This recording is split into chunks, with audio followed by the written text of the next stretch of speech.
When someone you love and trust looks you in the eye and tells you that you are useless, the words do not just pass through your ears, they carve themselves into your heart. I remember how his tone was not just casual, but laced with ridicule. My husband's words were not a single outburst, but a constant echo in my life. Day after day, he would dismiss the things I tried to do, the ideas I shared, or even the small victories I achieved. If I cooked a meal, it was never quite right. If I shared a thought about finances, he brushed it off as childish. If I hinted at wanting to pursue something of my own, he laughed and told me to stop dreaming. The weight of dismissal does not come all at once. It piles up, layer upon layer, until it feels like you are buried under a mountain of rejection. What hurts most is not just the words, but the intent behind them. He believed what he said. He genuinely thought I had no value beyond the tasks he assigned me, and even in those, he found faults. Living under that constant shadow of judgment, I began to question myself. I would ask, maybe he's right. Maybe I am not capable of achieving anything worthwhile. Maybe I am wasting my time even thinking that I can do better. His voice grew louder in my head than my own, until sometimes it felt like I was disappearing into silence. The isolation of being dismissed is not just emotional, it seeps into every part of your daily life. Imagine waking up each morning already feeling defeated, before the day even begins. Imagine looking in the mirror and not recognizing yourself because the person staring back has been reduced to a role, not an individual. My husband had a way of making me feel like I was invisible, like my presence in the house was only a background noise to his main story. The conversations at the dinner table were dominated by his achievements, his struggles, his plans. When I tried to contribute, his eyes told me I was wasting his time. That gaze alone could silence me more than any harsh word. Yet, what many fail to understand is that when you are constantly belittled, a part of you begins to store those words like fuel. Every insult, every moment of disregard, every reminder that you are useless, it adds to a quiet fire burning somewhere deep inside. At the time, I did not recognize it as strength. I thought it was anger or frustration or maybe even helplessness. But it was more than that. It was the seed of resilience, waiting for the right soil to grow. Still, the immediate reality of dismissal was crushing. I remember one particular evening when I suggested a small idea for managing the household budget. He smirked, shook his head, and told me, "Leave these things to people who actually know what they're doing." That one line cut deeper than I let him see. I nodded silently, but inside, I was shattered. It was not about the budget. It was about being reminded, once again, that my thoughts carried no weight, that my presence in decision-making was irrelevant. Nights like those would leave me lying awake, staring at the ceiling, questioning if my life had already reached its peak and if this dismissal was all I would ever know. The weight of doubt can suffocate, but strangely, it can also sharpen clarity. When someone dismisses you so relentlessly, there comes a moment when you either accept it or begin to quietly rebel against it. At first, my rebellion was invisible, even to myself. It started with holding on to tiny beliefs, refusing to completely accept his judgment as truth. I began telling myself, even in whispers, that maybe I was more than what he saw. Those whispers did not drown out his voice, but they gave me something to hold on to, a thread of hope that someday, somehow, I could prove, if not to him, then to myself, that I was not useless. His dismissal weighed heavily on me, but in that weight, something else was slowly forming. The very words meant to crush me were, unknowingly, shaping the foundation of what was yet to come. They reminded me, day after day, of how low his expectations of me were, and, while that hurt deeply, it also left me with one undeniable truth: there was nowhere to go but upward. Quiet resilience is not the kind of strength that announces itself loudly. It does not come with grand gestures or immediate victories. It begins in the smallest of ways, often unnoticed by others, and sometimes even unnoticed by the person holding it. In my case, resilience was born out of silence, a silence that my husband misread as weakness. He thought my lack of argument meant agreement, that my calm expression meant surrender. But beneath that silence, I was slowly building a layer of endurance that his dismissals could not completely destroy. It is strange how silence can serve as both a prison and a shield. On one hand, it trapped me in the role he had written for me, where I was not expected to speak up or be heard. On the other hand, it gave me space to listen, to observe, and to quietly strengthen myself in ways he never imagined. He thought he was winning every time I didn't protest, but what he never realized was that I was gathering every word, every slight, every rejection, and turning them into quiet lessons. I learned where his weaknesses lay, where opportunities might arise, and most importantly, where I could begin carving out a place for myself, even if it had to be in secret. Resilience in those days did not look like fighting back. It looked like carrying on with daily tasks while harboring dreams he could not see. It looked like smiling when I wanted to cry, because I refused to give him the satisfaction of knowing how deeply his words hurt me. It looked like holding back my frustration in front of him, only to let it spill in the privacy of my journal late at night. Writing became my silent companion. I would pour my pain into words, but in doing so, I also poured my hope, my determination, my visions of a different future.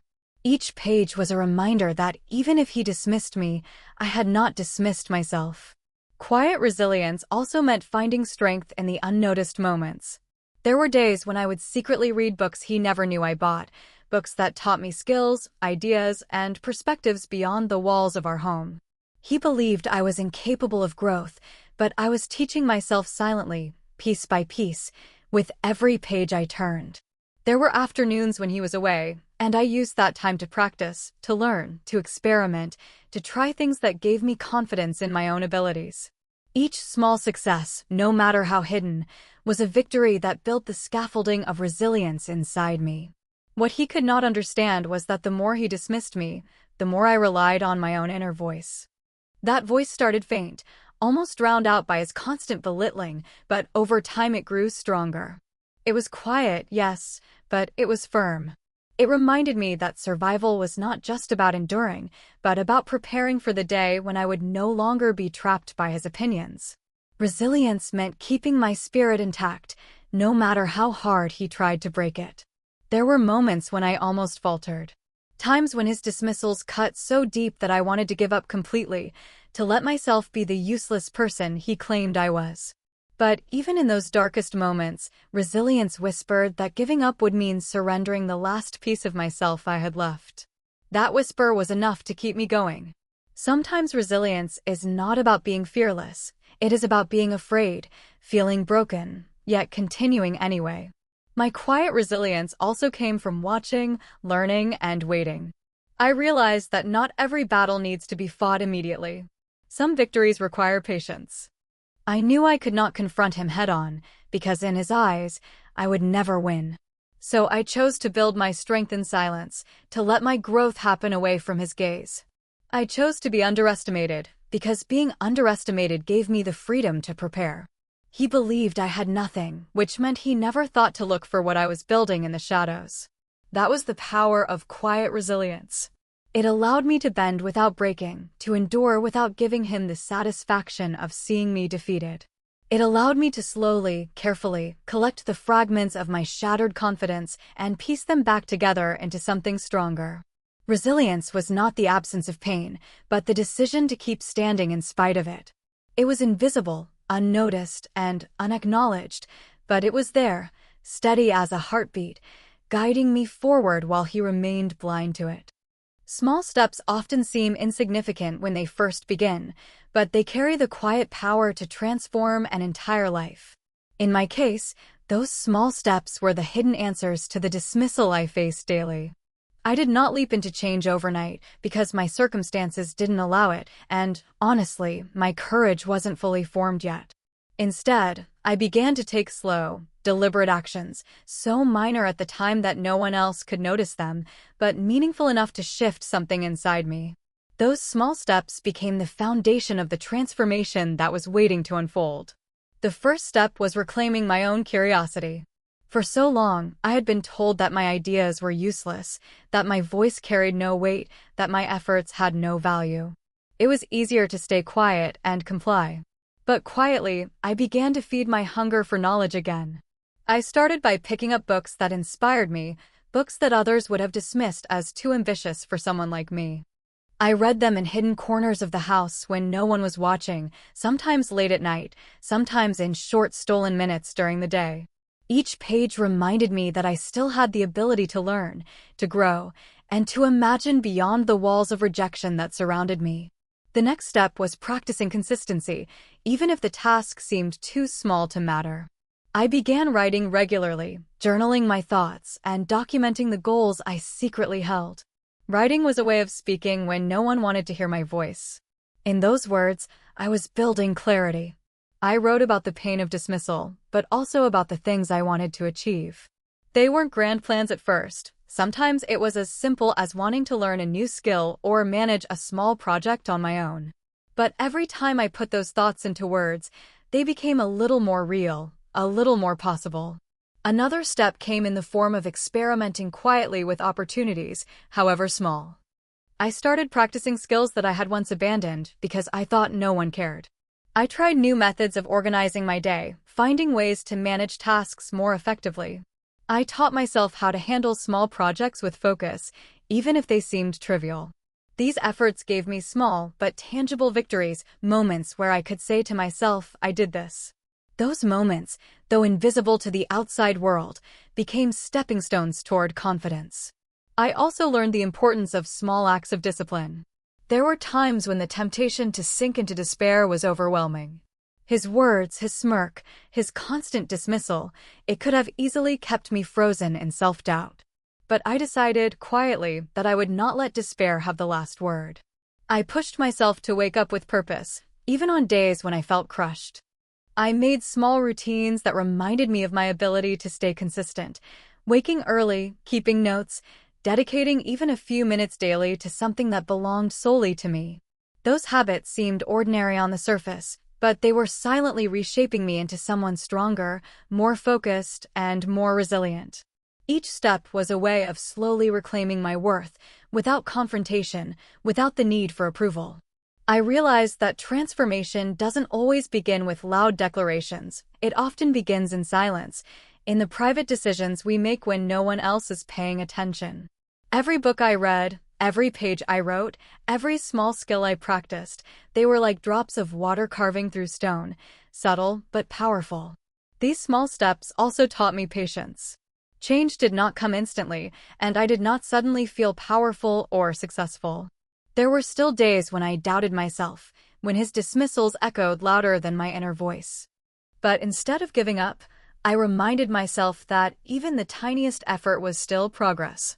The act of moving forward, however slow, was better than standing still in a shadow. Gradually, the small steps began to connect with one another. The knowledge I gained through reading combined with the clarity I built through writing. The confidence from my small experiments linked with the discipline of my daily routines. It was like assembling pieces of a puzzle, one by one, until the larger picture of who I could become started to appear.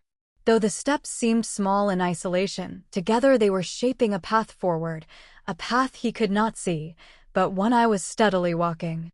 Small steps are often underestimated, especially by those who expect change to be immediate or visible. But I learned that transformation rarely arrives in a single sweeping moment. It arrives in the quiet persistence of doing one small thing today, another tomorrow, and another the next day, until one morning you realize you are no longer the same person who once felt useless. Every small effort I made was a declaration to myself that I was capable, that I was not defined by his dismissals, that, even in silence, I was moving toward something greater. The turning point of opportunity rarely announces itself with a grand entrance. It often comes quietly, disguised as something ordinary, something that others might overlook. For me, it appeared at a time when I least expected it, when I was still weighed down by years of being dismissed. I had been practicing silently, learning in secret, taking small steps toward building myself, but still I had not imagined that the world would open a door for me. And yet, life has a way of aligning moments that test whether the resilience and preparation we have built in silence are strong enough to carry us forward. It began with a simple request from someone outside my home. A friend had noticed how I managed certain tasks, how organized I had become despite everything.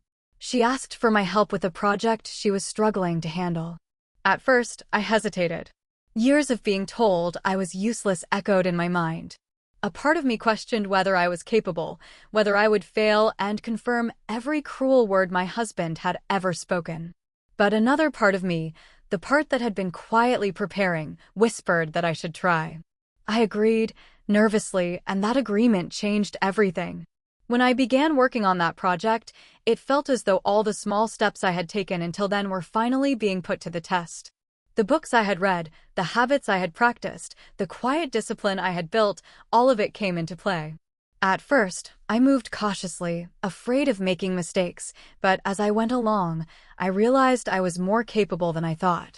My friend's encouragement was the opposite of what I had been used to at home. Instead of dismissing me, she valued my input. Instead of mocking my ideas, she listened carefully. That small shift in how someone treated me unlocked something inside. It made me see that my abilities were not imaginary. They were real, and they could be used to create something meaningful. The success of that project gave me my first glimpse of what opportunity could mean. It wasn't about instant recognition or dramatic rewards. It was about proving to myself that I could step into a space beyond the walls of dismissal and actually stand tall. The work I had done quietly, hidden from the eyes that ridiculed me, was no longer just practice. It was now serving a purpose that others could see. That was the true turning point, not the project itself, but the realization that my hidden strength could shine in the world outside. Opportunities often multiply once you dare to take the first one. Word spread slowly about how I had helped, and soon, another request came. This time, I accepted with more confidence. Each opportunity that followed reinforced the truth that I was not useless, that my husband's words were not the final definition of who I was. I began to recognize the difference between how he saw me and how others valued me. That contrast was painful but also liberating. It showed me that his dismissal was not a reflection of my worth, but a reflection of his blindness to it. The turning point also brought challenges. Opportunity is never free of obstacles. There were moments when I doubted myself again, moments when his voice in my head tried to sabotage my progress. There were mistakes I made, tasks that felt overwhelming, and times I feared I would not live up to the trust others placed in me. But unlike before, I now had something stronger than fear, proof of my capability. Even when I stumbled, I reminded myself that failure did not erase all progress. Each mistake was simply part of the learning curve, another step toward growth. This shift in perspective changed the way I carried myself. I began to feel a quiet pride in what I was achieving. It wasn't arrogance, it was the realization that I had value, that my time, my effort, and my ideas mattered. The opportunities that came my way were not grand in the eyes of the world, but to me, they were monumental. They were the first cracks in the walls that had kept me confined. They were evidence that the world outside my home was different, that it held spaces where I could thrive and be seen for who I truly was. The turning point of opportunity was not a single event, but a series of moments, each one building upon the last. It was the shift from silence into action, from invisibility into recognition. It was the beginning of seeing myself through a new lens, not as someone defined by another person's dismissal, but as someone capable of shaping her own story. Opportunity gave me the chance to step into the light, and in doing so, it revealed that the resilience I had built in silence was not just survival, it was preparation for something greater. Success, when it finally arrives, does not always look the way you imagined it. For me, it was not a sudden flash of glory or an instant transformation into someone unrecognizable. It came quietly at first, then gradually gained momentum until it became impossible to ignore. The very things that were once ridiculed, dismissed, or laughed at began to take shape as tangible achievements. Success was not just about reaching a milestone, it was about proving to myself that the effort I had poured into my small, hidden steps had finally blossomed into something undeniable. I remember the first time I was paid for work I had done on my own. It was not a large sum, but when I held it in my hands, I felt an overwhelming rush of pride. For years, I had been told that I contributed nothing, that I was incapable of bringing any value into our lives. That small payment was proof that those words were not true. It symbolized independence, however modest, and a validation of my ability to stand on my own merit. What seemed insignificant to others felt monumental to me, because it marked the beginning of a journey where my worth could no longer be measured by someone else's dismissive voice. As I continued, success began to show itself in more visible ways. The people I worked with recognized my dedication and reliability. They began recommending me to others, and slowly, opportunities expanded. What started as one small project turned into a steady stream of work, and with every accomplishment, my confidence grew. I was no longer hiding in silence, practicing in secret, or doubting whether I could manage. I was doing it, visibly, undeniably, in a way that others could not overlook. Success became the answer to every night I had spent questioning myself, every tear I had cried when I thought I was useless, every cruel word I had been forced to endure. Success also reshaped the way I saw myself. I had lived for so long under the weight of someone else's judgment that I had almost forgotten who I was outside of that shadow. Achieving my goals, no matter how small they seemed at first, helped me rebuild my identity. I began to carry myself differently. My posture changed, my voice became steadier, my decisions clearer. It was as though every achievement stitched back the pieces of my broken confidence, creating a version of me that I had always wanted to see but had been too afraid to believe in. What struck me most was the respect I began receiving from people who had never once doubted me. They valued my work, trusted my abilities, and treated me as an equal. That kind of recognition was healing in ways I cannot fully describe. It showed me that my worth was not dependent on one person's perception, especially someone who had made it his mission to diminish me. Success revealed that the world held many perspectives, and not all of them were clouded with cruelty. Of course, success did not come without its challenges. There were late nights, moments of exhaustion, and times when I worried that I had taken on more than I could handle. There were setbacks, mistakes, and lessons I had to learn the hard way. But instead of breaking me, those challenges sharpened me. They taught me resilience in action, not just in theory. They reminded me that success is not a smooth road, but a path filled with obstacles that test your determination. Each challenge I overcame became part of my success story, proof that I could withstand pressure and keep moving forward. The most powerful part of success, however, was the way it changed the dynamics within my own life. For years, I had been invisible, silenced, and dismissed. Now, success made me visible, not just to the outside world, but even within the walls of my own home. It created a presence that could no longer be ignored. Success had given me a voice louder than any dismissal, a light brighter than any shadow cast over me. Success is not just about recognition or financial stability, it is about reclaiming control over your life. For me, it meant having the courage to trust myself, to see my own value, and to believe in my ability to create something meaningful. It meant no longer waiting for permission to act, but taking initiative, even when fear lingered in the background. It was about turning all the years of belittlement into a driving force that propelled me forward. When success became undeniable, I realized it had been built piece by piece from the very moments that once felt insignificant.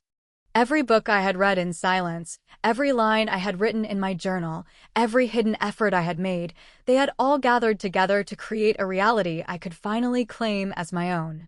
Success was not a sudden miracle, but the accumulation of persistence, patience, and belief in myself, even when belief felt impossible.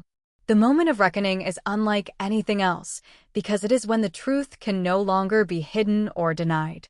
For so long, I had lived under the weight of dismissal, carrying the scars of being called useless, invisible, and irrelevant.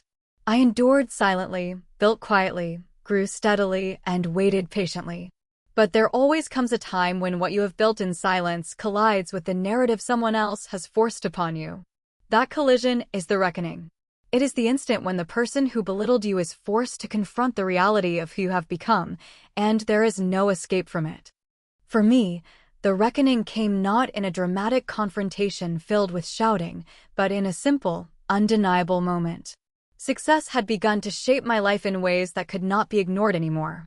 The work I was doing was visible, respected, and growing. Others were speaking highly of me, praising my contributions, and acknowledging my abilities. That outside recognition created a mirror that my husband could no longer turn away from. He had built his power on dismissing me, but now the world outside our home was reflecting something entirely different, something stronger, something successful. I still remember the look on his face the first time he realized that I was being valued by people who had no reason to flatter me. It was a mixture of disbelief and discomfort, as if he could not process the reality that contradicted everything he had convinced himself was true. The man who had laughed at my ideas, who had silenced my voice, now had to sit in the same room where others spoke of me with respect. It was not a victory I shouted about, it was a truth that revealed itself on its own. His reckoning was not with me, it was with the mirror of his own arrogance. The moment of reckoning is powerful because it strips away excuses. For years, he had justified his words, claiming he was being realistic or honest about my supposed lack of ability. But when confronted with evidence of my achievements, those excuses crumbled. There was no longer a way to pretend I was incapable, no way to disguise dismissal as truth. Reality stood in front of him, undeniable, demanding acknowledgement even if he could not bring himself to voice it. It is in such moments that silence becomes more powerful than any argument. I did not need to remind him of the things he had said, nor did I need to shout about how wrong he had been. The success itself spoke louder than I ever could. Every project completed, every opportunity seized, every piece of recognition I received, those were the words he could not argue against. His own voice, once so dominant, was drowned out by the chorus of proof that I had built through persistence. The reckoning was not just his, it was also mine. It was the moment when I realized, with full clarity, that his dismissals no longer held power over me. For years, I had internalized his voice, doubting myself, wondering if maybe he was right. But standing in the reality of my success, I saw clearly that his words had been nothing more than attempts to control and diminish me. The reckoning freed me from the last chains of doubt, because once you see the truth of your own strength, you cannot unsee it. This shift also altered the balance between us. He could no longer look at me as the powerless figure he had once shaped me into. Even if he tried to pretend otherwise, even if he never admitted it aloud, he had seen the truth. And once the truth is seen, it cannot be erased. The dynamic of silence, where he spoke and I listened, where he dismissed and I absorbed, was broken. The ground beneath him had shifted, and he knew it. The moment of reckoning is never just about one person facing another. It is about years of hidden resilience finally surfacing. It is about every quiet night of persistence revealing its purpose. It is about the undeniable collision between who someone said you were and who you actually became. For me, it was the ultimate reversal. The man who had once mocked me for dreaming had to face the fact that those very dreams had carried me farther than he ever believed possible. His dismissal, once a heavy weight on my shoulders, became meaningless in the light of my undeniable success.